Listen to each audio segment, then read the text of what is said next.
और बात कर लेते हैं श्रद्धा हत्याकांड से जुड़ी हुई जो बड़ी खबर आ रही है वो आपको बता दें। आफताब ने श्रद्धा का चेहरा जला दिया था। सूत्रों के हवाले से ये खबर आ रही है, श्रद्धा की पहचान छिपाने के लिए उसने चेहरा जला दिया था।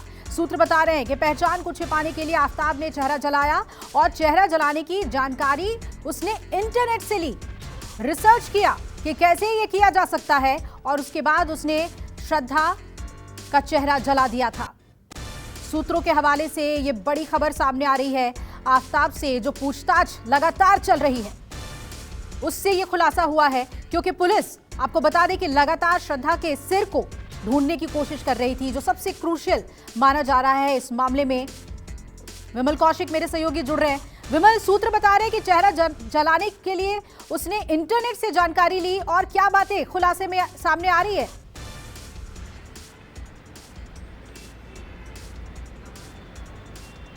जी बिल्कुल, जैसे जैसे आफताब से लगातार पूछताछ होती जा रही है वो रोज नए खुलासे कर रहा है। हालांकि उसने शुरुआत में पुलिस को लगातार बरगलाने की कोशिश की, अलग अलग बयान दिए, लेकिन अब जैसे जैसे उससे पूछताछ आगे बढ़ रही है वो रोज नए खुलासे कर रहा है। आफताब ने ये साफ कहा कि हत्या करने के बाद उसने पूरा प्रॉपर इत्मीनान से इंटरनेट पर बैठकर तमाम तरीके खोजे कि कैसे वो इस हत्याकांड को छुपा सकता है, कैसे वो कानून की बारीकियों से बच सकता है। तो उसको लेकर बाकायदा उसने इंटरनेट पर सर्च किया कि और श्रद्धा के चेहरे को सबसे पहले जलाने की कोशिश की, जिससे उसकी पहचान छुपाई जा सके। अगर किसी को वो शव बरामद भी होता है या उसका कोई टुकड़ा बरामद भी होता है तो उसकी पहचान आसानी से ना किया जा सके। इसके लिए जो आफताब है उसने सबसे पहले श्रद्धा के चेहरे को जलाया और उसके बाद सबसे आखिर तक संभाल कर रखा। इतने क्योंकि आमतौर पर यही होता है, डेड बॉडी 24 घंटे बाद डिकम्पोज होनी शुरू हो जाती है, तो उस दौरान वो एक एक करके उसने तमाम हिस्से, जो तमाम बॉडी पार्ट्स उसने अलग अलग हिस्सों में काटे थे, वो एक एक करके फेंकता रहा। और इस दौरान उस जो चेहरा था वो उसने लगातार फ्रिज में संभाल के रखा और उसको सबसे आखिरी में डाला।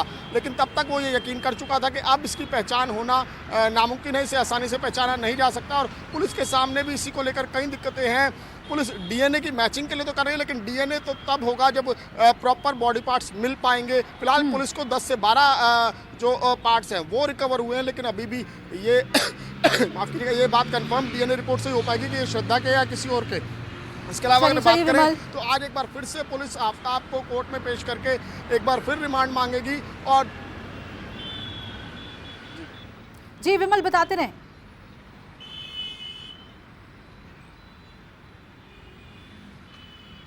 जी देखिए, मैं कह रहा था कि इसके बाद जो आफताब ने एक जानकारी दी थी कि उसने जो अपने और श्रद्धा के खून से सने हुए कपड़े थे वो जो एमसीडी का एक ट्रक आता है कूड़ा लेने, उसमें डाल दिए थे। उसी टाइम पुलिस ने उस गाड़ी का भी पता लगा लिया और उस गाड़ी को तलाश कर लिया गया और उस गाड़ी से भी ये पता लगाया गया आखिर वो यहाँ से कूड़ा ले जाकर जो घर घर से कलेक्शन होता है वो कलेक्शन करके किस जगह पर, किस डंपिंग ग्राउंड में डालते हैं, वहाँ पर भी पुलिस पहुंची है। लेकिन सबसे बड़ी दिक्कत यही है कि 6 महीने बाद, क्योंकि एक लंबा समय होता है, तो 6 महीने बाद पुलिस के हाथ क्या कुछ वहाँ पर लग पाएगा।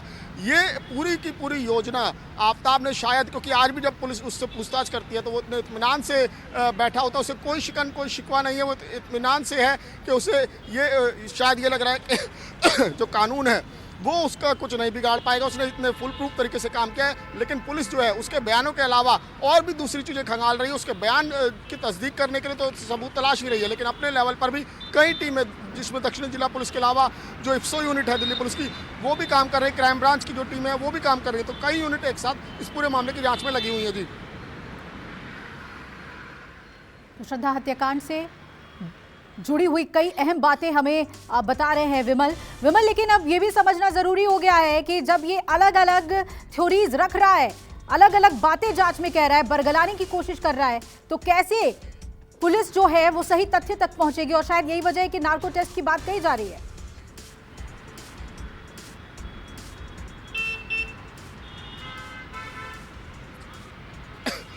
माफ कीजिएगा, नार्को टेस्ट की जहाँ तक बात है, नार्को टेस्ट तो पुलिस करवाना चाहती है, लेकिन उसमें पुलिस के सामने एक सबसे बड़ी दिक्कत ये है कि उसमें जो भी आरोपी है जिसका नार्को टेस्ट कराना, उसकी सहमति ज़रूरी है। अगर वो सहमति ना दे तो नार्को टेस्ट नहीं कराया जा सकता या फिर कोई और टेस्ट नहीं कराया जा सकता जब तक इसमें आरोपी की सहमति ना हो। तो इसके अलावा पुलिस जो तमाम पहलू हैं उनको खंगाल रही है। और सबसे ज़्यादा पुलिस को भरोसा है वो टेक्निकल एविडेंस पे है। जो सोशल मीडिया जो अकाउंट्स थे उनको लगातार खंगाला जा रहा है। इसके अलावा जो सबूत जिनको वो ख़त्म करने की बात कर रहा है उनको लगातार हर कोने में जाकर पुलिस तलाश कर रही है। जिस तरीके से जंगल के एक एक कोना तलाशा जा रहा है, क्योंकि उसने वहाँ बताया कि वहाँ पर शव के टुकड़े फेंके गए। इसके अलावा दिल्ली के जो दूसरे इलाकों में भी इन 6 महीने के दौरान कोई भी इस तरह के पार्ट्स मिले हैं तो उसके लिए भी तमाम डिस्ट्रिक्ट पुलिस से संपर्क किया गया है। साउथ डिस्ट्रिक्ट पुलिस ने ईस्ट दिल्ली पुलिस से भी संपर्क किया, जहां पर बात करें तो पांडव नगर इलाके में जून के महीने में कुछ बॉडी पार्ट्स मिले थे।